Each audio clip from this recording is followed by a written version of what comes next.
Beloved students, welcome to CBKYS। Deduction and rebate income tax के अंदर एक ऐसा चैप्टर है जिससे आपको हर साल एग्ज़ाम में क्वेश्चन मिलते हैं। 10 मार्क्स के कभी कभी मिलते हैं, कभी कभी कुछ क्वेश्चंस 5 मार्क्स के भी पूछे जाते हैं। तो कौन सा क्वेश्चन 5 मार्क्स के लिए हो सकता है, कौन सा क्वेश्चन 10 मार्क्स के लिए हो सकता है, ऐसे छोटे छोटे कुछ क्वेश्चन हम लोग डिस्कस करके देखेंगे और उसको समझेंगे। एक क्वेश्चन मैंने जो अभी चूज़ किया है वो आपके ईयर 2009 में आया है। बहुत ही छोटा क्वेश्चन है, 4 लाइन का, लेकिन इसके सॉल्यूशन आप देखेंगे तो कैलकुलेशन आपको बहुत बड़ा दिखेगा। डिपेंड करता है कि कितनी चीज़ें उसमें पूछी जाती हैं। एक बार सम्स को पढ़ के देख ले रहे हैं, सराउंडिंग में आपको कुछ नॉइस भी मिल सकता है, हम लोग उसको अवॉइड करते हुए चलेंगे। From the following particulars compute tax liability of Mrs A for the assessment year 22-23। ये हम लोगों का अभी का असेसमेंट ईयर है 22-23 और इसमें पूछा गया है हमारा टैक्स लाइबिलिटी। सबसे पहले एक बात मैं बता दूं, जो सेमेस्टर 4 के स्टूडेंट्स हैं, सेमेस्टर 4 में टैक्स लाइबिलिटी वाला पार्ट सिलेबस में नहीं है। छोटे छोटे क्वेश्चन में हो सकता है कहीं पे 1-2 लाइन जोड़ कर दे दिया जाए, लेकिन पूरा कंप्लीट टैक्स लाइबिलिटी का एक बड़ा एरिया है जो सेमेस्टर 4 के सिलेबस से हटाकर सेमेस्टर 5 में अभी रखा गया है। फिर भी इस क्वेश्चन में जब टैक्स लाइबिलिटी पूछा है तो एक छोटा कैलकुलेशन जो इसके ऊपर होगा वो किस तरीके का हो सकता है वो एक बार हम लोग देख लेंगे। सम्स में सबसे पहले ग्रॉस टोटल इनकम दिया है, तो ये अच्छी बात है। ग्रॉस टोटल इनकम जब दे दिया तो डायरेक्ट लिख देंगे 4,75,000 और इसमें से जितने भी डिडक्शन होंगे वो माइनस कर देंगे। अगर सम्स में ग्रॉस टोटल इनकम नहीं दिया होता, अलग अलग हेड बना कर दे देता, जैसे income from salary, income from house property, profit and gain from business and profession, income from other sources, income from capital gain, तो हम लोग वो सारे हेड के इनकम को टोटल करते हैं। कोई लॉस होता तो उसको एडजस्ट करते हैं और एडजस्ट करने के बाद जो फिगर अपने को मिलता वो होता हमारा ग्रॉस टोटल इनकम। उसके बाद फिर उसमें से हम लोग डिडक्शन माइनस करते हैं।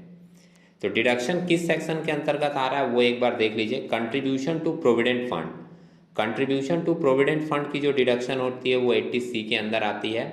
और purchase of NSC 8th issue, NSC को हम लोग बोलते हैं national saving certificate, 8th issue 10,000, ये दोनों डिडक्शन अंडर सेक्शन 80C का है।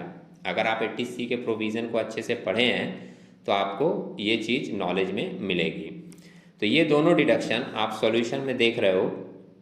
Computation of total income of Mrs A for the assessment year 22-23 निकाला है। ग्रॉस टोटल इनकम पहले लिया गया 4,75,000, हमने बता दिया अगर अलग अलग इनकम दिया रहेगा तो सबको एग्रीगेट करके लेंगे। इसमें से लेस करेंगे डिडक्शन अंडर सेक्शन 80C। दो डिडक्शन मिल रहा है, एक 40,000 का कंट्रीब्यूशन टू प्रोविडेंट फंड और एक NSC 8th इशू का 10,000, मतलब टोटल 50,000। ये 50,000 माइनस करने के बाद हमारा जो नेट फिगर बच रहा है वो आ रहा है 4,25,000 और इस 4,25,000 को हम लोग नाम दे रहे हैं टोटल इनकम।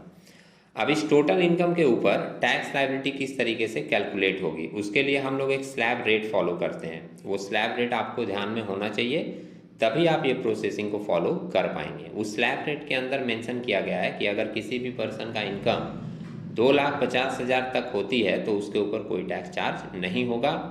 2,50,000 से अगर उसका रेंज 5 लाख तक जाता है तो जितना भी एक्स्ट्रा अमाउंट है उसके ऊपर 5% हम लोग बेसिक टैक्स रेट चार्ज करते हैं।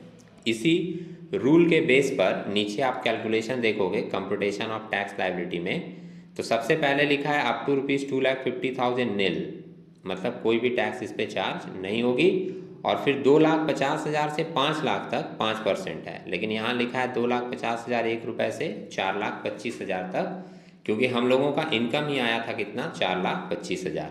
तो एक्स्ट्रा कितना हो रहा है, 2,50 से 4,25 तक अगर आप एक्स्ट्रा निकालोगे बीच का डिफरेंस तो वो आपको मिलेगा 1,75,000 और 1,75,000 के ऊपर टैक्स रेट चार्ज किया गया 5%, जो कि हमारा वैल्यू आ रहा है कितना, 8,750। इस 8,750 को हम लोग नाम देते हैं टैक्स बिफोर सेस। सेस एक एक्स्ट्रा चार्ज होता है जो एडिशनल इनकम के ऊपर जनरली लगाया जाता है। इसमें दो तरीके के आ जाते हैं, एक सरचार्ज और एक health and education cess.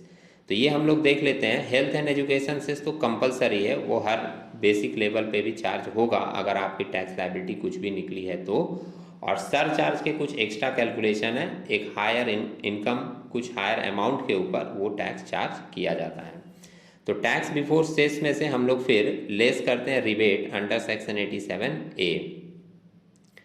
Rebate के लिए यहाँ पे लिख दिया गया पूरा का पूरा 8,750 रुपये का आपका रिबेट मिल गया। रिबेट भी एक काइंड ऑफ छूट है, कुछ सर्टेन सरकमस्टांसेस हैं इसके, उसके बेस पर ये रिबेट माइनस किया जाता है। तो रिबेट के क्या क्या कंडीशन हो सकते हैं इसके ऊपर हमने एक वीडियो बनाया था स्पेसिफिक, अगर वो हमको मिल जाएगा तो उसका लिंक मैं नीचे डिस्क्रिप्शन में दे दूंगा, आप उसको जाकर देख सकते हैं। उससे आपका मैटर क्लियर हो जाएगा कि 87A में जो रिबेट मिलती है वो कितने की मिलती है और यहाँ पूरा का पूरा 8,750 रुपया क्यों माइनस कर दिया गया है। तो ये पूरा का पूरा रिबेट मिलने के बाद हमारा टैक्स लायबिलिटी हो गया ज़ीरो, नील। और टैक्स लायबिलिटी के ऊपर ऐड करते हैं हम लोग health and education cess. Health and education cess 4% charge किया जाता है, लेकिन जब हमारी टैक्स लायबिलिटी ही ज़ीरो हो गई, नील हो गई, तो उसके ऊपर 4% भी हमारा ज़ीरो ही होगा। इसलिए हेल्थ एंड एजुकेशन सेस पे लिख दिया कितना, नील। और फाइनली टैक्स लायबिलिटी आया हमारा ज़ीरो। तो ये एक बेसिक कैलकुलेशन था, उम्मीद है आप लोगों को समझ में आया होगा। कुछ पार्ट डाउटफुल अगर रिबेट वाला हो तो आप जाके रिबेट वाला वीडियो देख लीजिए, वहाँ से आपको रिबेट वाला मैटर क्लियर मिल जाएगा। हम लोग इसी तरीके के कुछ नए ईयर के क्वेश्चन के साथ, आप आगे देख रहे हैं कि आगे बहुत सारे क्वेश्चंस ईयर में आए हैं, ऑनर्स में एक ही क्वेश्चन बहुत बार रिपीट भी हुआ है। इन सारे क्वेश्चन के साथ हम लोग नए वीडियो में मिलते रहेंगे, तब तक के लिए टेक केयर।